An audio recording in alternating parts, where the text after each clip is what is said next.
Welcome to Trixbrix. Today we're talking about switches.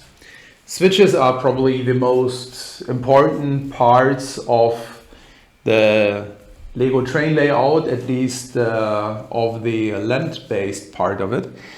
There have always been switches in the Lego train system since the early beginnings. The best time was probably in the 80s with the 12 volt system. Switches that you can't switch remotely with electromagnetic motors. Since the 90s, when the 9 volt system and the RC system was introduced, we came into something like a dark age here, because switches could only be switched manually, which was really a shame. Things changed when third-party providers entered the stage and created switches with a 3D printer. They were able to generate really interesting and vastly improved geometrics, and they also made the switches switchable with motors again. So this is a switch from Trixbrix, probably the most important vendor of third-party products for the Lego train system. At least they have the most geometrics and the most different switches here. By default, the switch has a lever here and can be switched manually by pulling that switch over. And you can take that off, replace it with a different part, which also comes from a 3D printer. And then you can attach a little motor here. It has a standard servo inside, which you know from your model planes and boats and cars. With such a depot plug here, and now you can actually switch the switch automatically and electronically. Trixbrix has a little device where you can tap a button and then the switch flips over, but we are doing that, of course, a little bit different, because we have that all completely integrated into our Trixbrix train automation system, and we're using Matu layout controllers for that. This is an example of a Matu layout controller. It's a Matu layout controller Mega. All of the layout here is controlled with a single Matu layout controller Mega, which is here under the table. Let me show you. I hope you can see it. Here it is. A lot of cables attached to it. 14 sensors, I suppose, 7 switch motors, and also 14 LEDs from the signals here. Probably 12. And the MLC Mega is actually capable of controlling 16 of those servo motors here. They don't need to be from Trixbrix, can also be from other vendors, doesn't matter. Let me show you how that works in the Trixbrix train automation system. There are 3 different types of switches that we need to discuss. The first one is the standard switch. It has 1 peak here and 2 ends, and is a very simple mechanic just to switch between the 2 tracks. The next complicated one is the triple switch. It has a peak, but it can actually go to 3 different ends from there. And then the king of switches, of course, the double slip switch, and we're going to discuss that as well. It has 2 ends on each side, and you can go in any direction that you want. So let's talk about the standard switch first. When you flip the switch over, you just click in rock rail on the switch symbol here, and then you see it moving. The configuration of the switch in rock rail is pretty simple. You just go to the properties of the switch, select interface, enter the Matu layout controller ID here and the port. How you get that, especially the Matu layout controller ID, is written on the website. So have a look there if you really want to do that then and build it. And here is parameter 1 and value 1. The values that you put into these fields are actually angles. The angle that the servo motor is actually going to turn when you flip the switch from straight to thrown or vice versa. So it's an angle of the servo. Each servo motor is a little bit different. So you need to calibrate it a little bit. And in order to do that, you can do it with trial and error until you've got the right angles here. And the servo is actually going precisely to the point where you need it to be. I didn't put those values configurable into the firmware so that you don't have to compile the firmware each time you try a different angle. It's a lot easier if you have it here in Rockrail. That's why I did it that way. Good. We have it all calibrated already.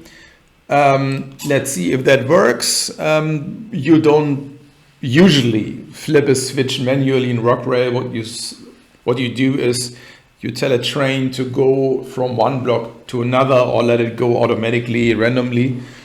So let's try to move the Lego 7938 from block 21 to block 11. And I assume that the switch would flip over when we try to do that. Let's try it.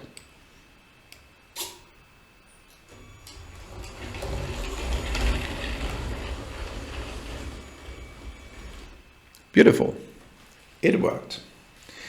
So, so much about the standard switch, as easy as that. The next switch is the triple switch. The triple switch has two of those switchable rails here, which you can see when I move it.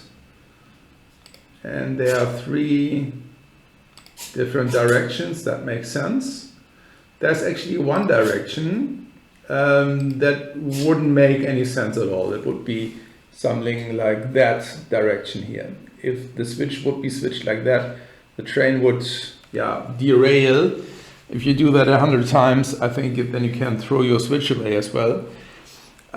Fortunately, Rockrail does not allow to do that incorrect setting of the switch at all. It allows only to go left side, straight and right side, which is good. The switch has two servos.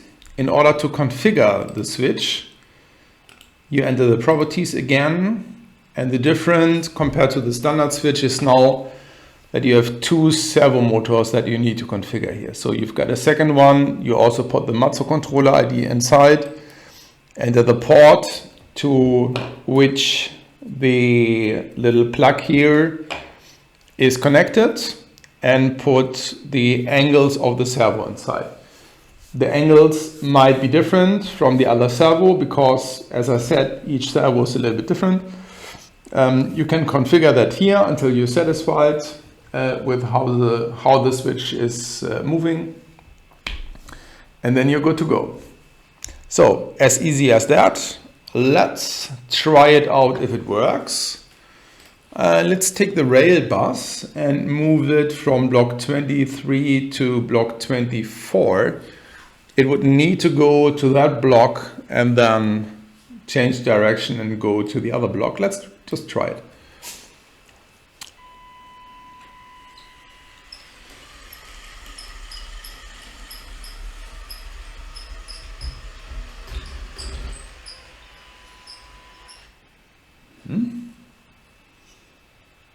I expect that the switch would be thrown over now. It does. And here we go.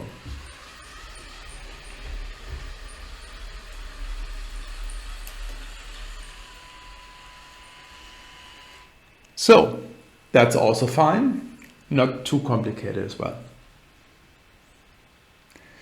Let's now talk about the double slip switch. Double slip switch is definitely the most interesting switch here. And it's a bit more complicated to understand the logic of that switch, especially in Rockwell. You should consider the switch to be split in two halves. The first half is on that side, the two ends here, and the other one is on that side.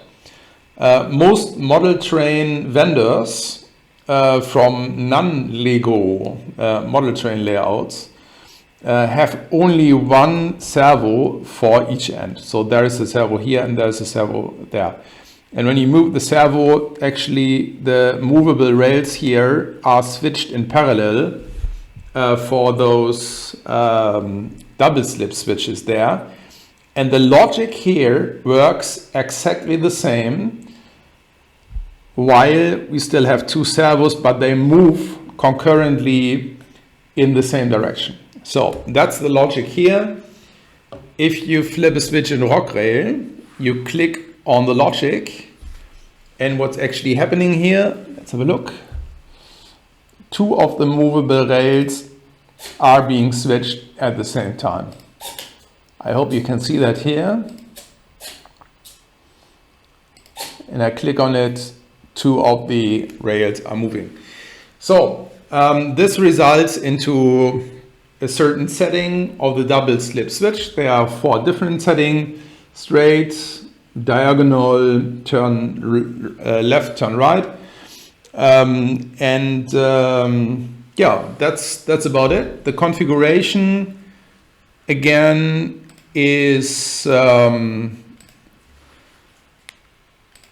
also a little bit more complicated, because now we need to address a virtual port in the Matu layout controller.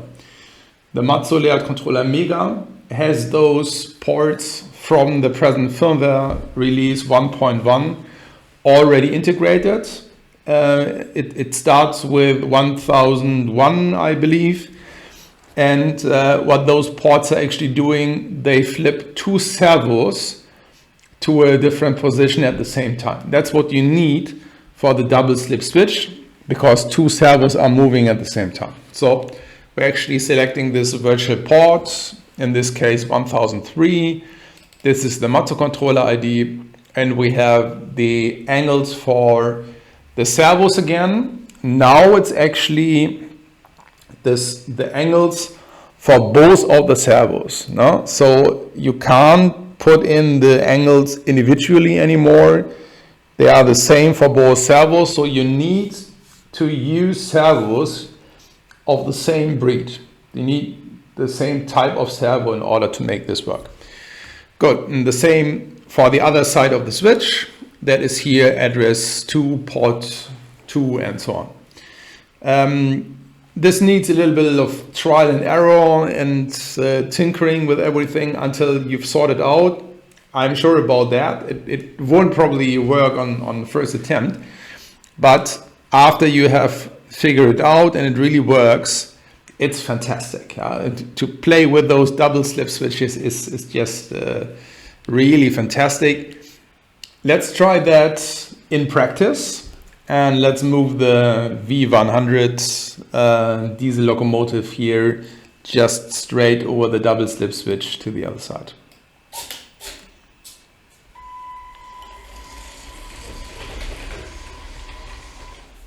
Beautiful. And let's go back.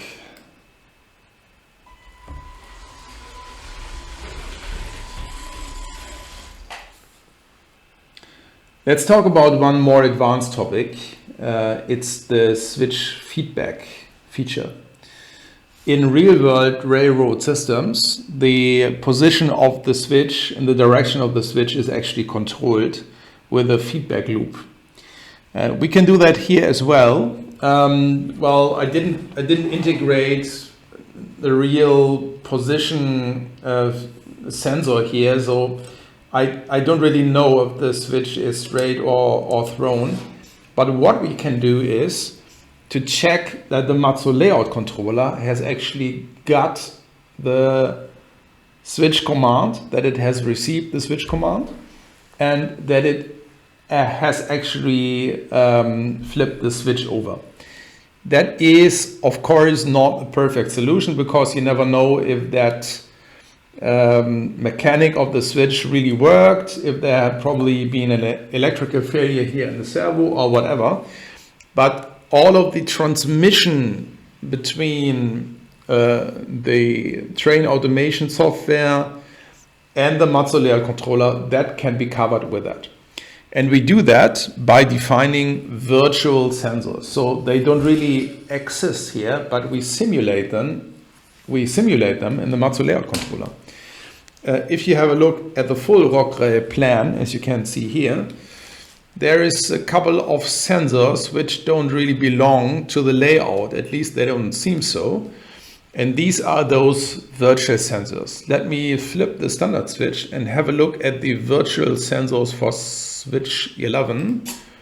And here you see that there is actually that virtual sensor that is being flipped over. It also works for the other types of switches. This is the double slip switch here, or the triple switch. And those sensors can help us to guarantee that the position, the direction of the switch is correct. When I flip a switch over, you can see in Rockrell that for a fraction of a second the switch is red. This is an indication that the position of the switch has not been confirmed yet, as the virtual sensor is pretty quick. After a very short time, this is of course confirmed, but if I would disconnect the Matu layout controller, switch the flip over, it would stay red. As long as it's red, the position of the switch is not confirmed, and the train would not go over that switch. It would stop ahead. So that is something for improving your operational safetiness on your layout and making it less likely that you have fatal crashes here. That's especially interesting for guys who build a layout that stays a long time in the same configuration. If you just build a layout for Sunday evening, I wouldn't probably do it, because it's a little bit of configuration and tinkering until it works. Then it's of course not worth it. But if you're planning for a longer period of time, it's a good idea. Last thing that I would like to add is that we had troubles with flattering servos. This occurs especially when you have connected a lot of servos to the same controller and the cables became very long. Such a servo cable, especially when you extend it, acts like a radio antenna. So it receives electromagnetic waves, and that in certain situations can make the servo move and potentially even flip the switch, even though it was not really commanded to do that. To overcome this problem, and we're still researching it, there are a couple of measures which I have subsumized on the website as well.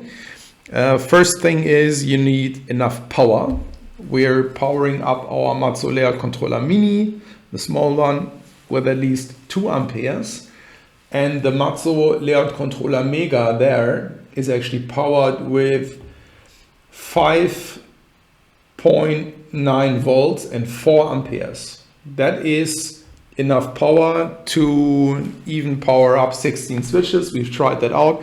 As you can see now, we're controlling 7 switches, and the cables, especially under the table, became pretty long, and they're all together there. No problems, luckily here. You can actually use drilled servo cables. That's also a possibility to overcome this problem. And we're also have good experience. When you have the problem, just connect less servos to your controller and make the cables shorter. So in doubt, use an additional controller, place it near the switch, and then the problem should actually vanish. We're still researching that, and probably we find some better solutions one day, and of course we will publish them in a video here on the channel, or at least on the website. So much for today. Thank you very much for watching. Please subscribe to the YouTube channel if you want to stay up to date with LEGO train automation. Find us on Facebook. We even have an Instagram channel now. And as always, I'm letting the trains run a little bit because we're here for actually playing with LEGO trains. We must not forget that. So thank you very much for watching. Enjoy when you try to build it yourselves, and have a good day. Bye.